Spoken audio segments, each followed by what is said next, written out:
नमो भगवते वासुदेवाय। ओम गणपतये नमः। साथियों, मैं पंडित सचिन मिश्रा आप सभी को अपने चैनल में आप सभी का हार्दिक अभिनंदन स्वागत करता हूं।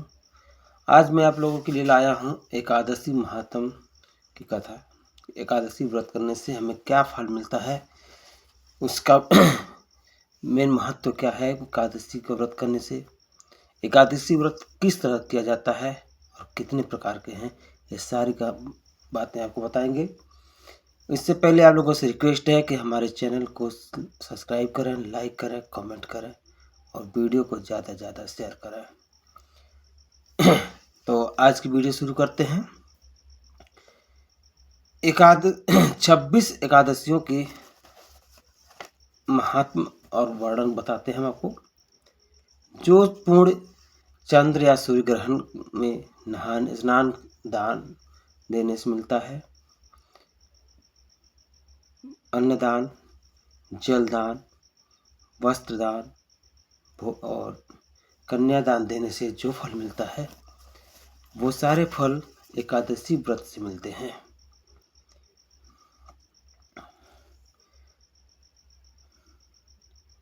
एकादशी व्रत रखने से शरीर स्वस्थ रहता है। एकादशी व्रत करने से अनेकों प्रकार की बीमारियां दूर होती है। दड़ियों, पेट, कफ दूर हो जाता है। श्रद्धा भक्ति से उत्पन्न हो जाती है। प्रभु की एकादशी व्रत करने वाले की विष्णु एकादशी व्रत करने वाले को क्रोध का त्याग करना होता है। ये तो खैर वर्णन था। हम आपको बताते हैं एकादशी व्रत करने का उपाय, विधि। उसकी विधि क्या है। व्रतधारी को एकादशी का व्रत जो करते हैं, उन्हें दशमी के दिन मांस, मदिरा, मसूर की दाल या जो निषेध वस्तुओं का सेवन नहीं करना चाहिए। दशमी के रात्रि को ब्रह्मचर्य का पालन करना चाहिए और स्त्री से दूर रहना चाहिए। एकादशी के दिन लकड़ी का दातुन नहीं करना चाहिए। नींबू, जामुन, आम के पत्ते का सेवन करना चाहिए। जो वो भी पेड़ वृक्ष से तोड़कर नहीं करना चाहिए, उसमें दोष लगता है। जो स्वयं पत्तियां अपने आप टूट के धरती पे गिरी हो, उसका सेवन करना चाहिए। एकादशी का व्रत करने से पहले उंगलियां डालकर गले को स्वच्छ और साफ कर देना चाहिए। तत्पश्चात स्नान ध्यान करके मंदिर जाएं।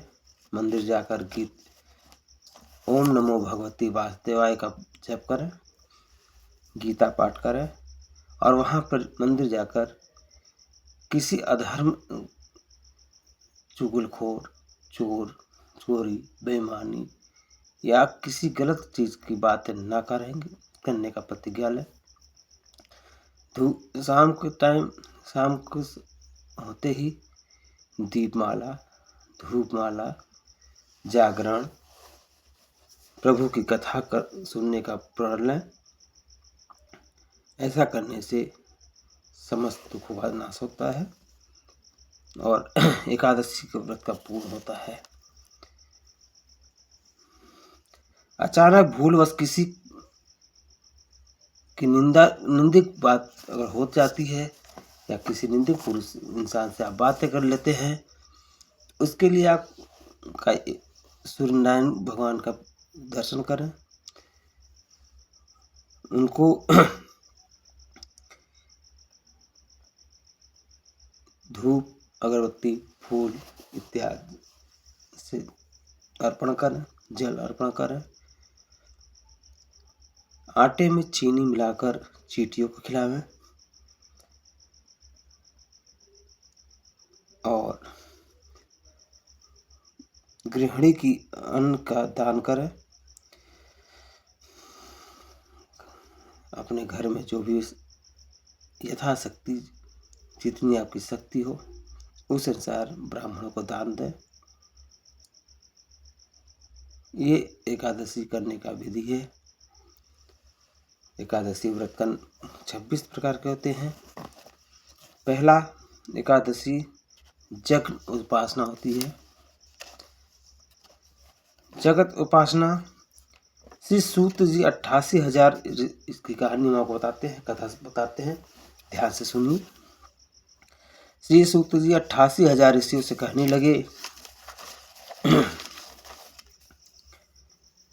कि विधि सहित इस एकादशी का व्रत महात्म तथा जन्म कथा भगवान कृष्ण ने युधिष्ठिर को सुनाई।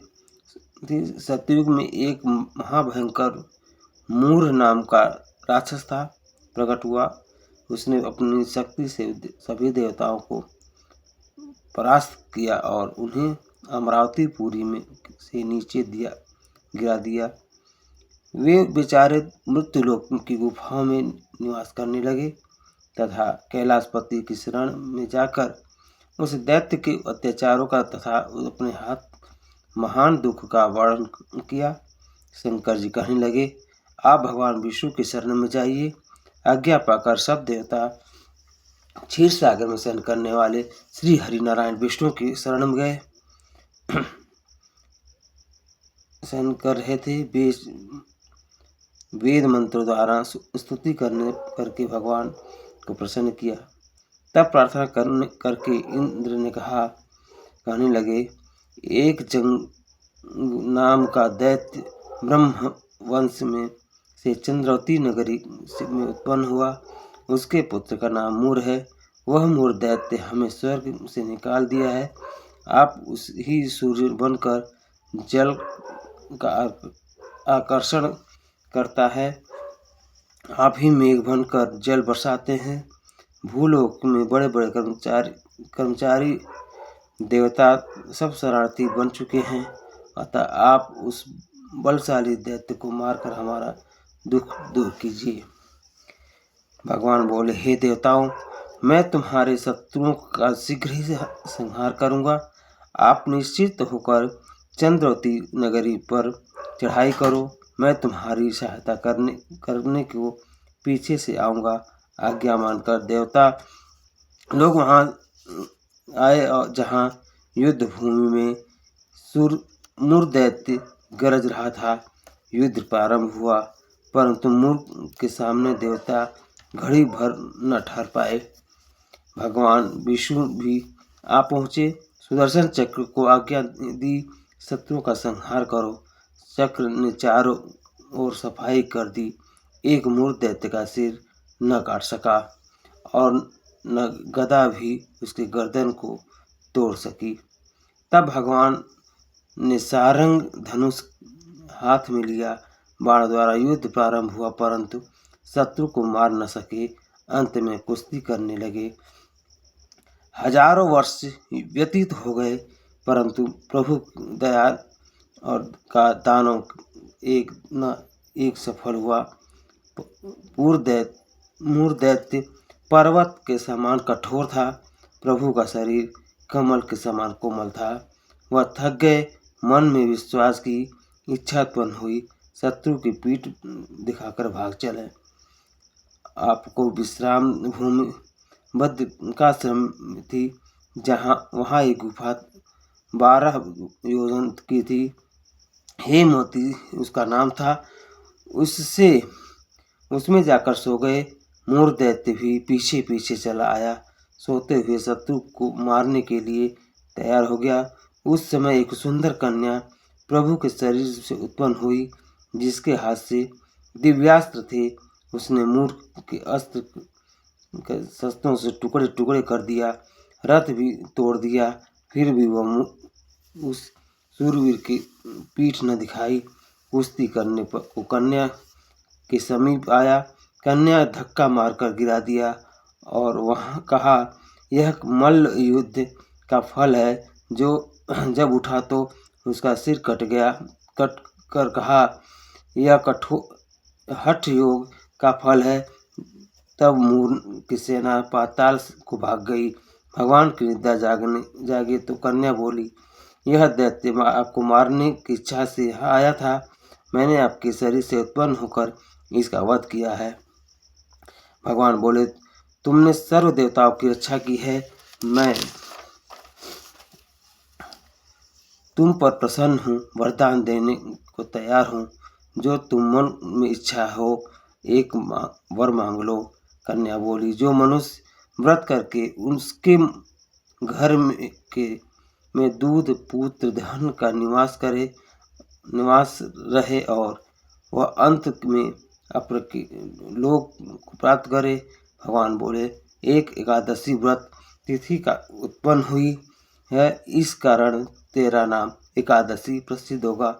जो श्रद्धा भक्ति से तेरा व्रत करेगा उसको इस सब तीर्थों के स्नान का फल मिलेगा, अर्थात उनका मन शुद्ध हो जाएगा, अंत में परमात्मा को प्राप्त होगा।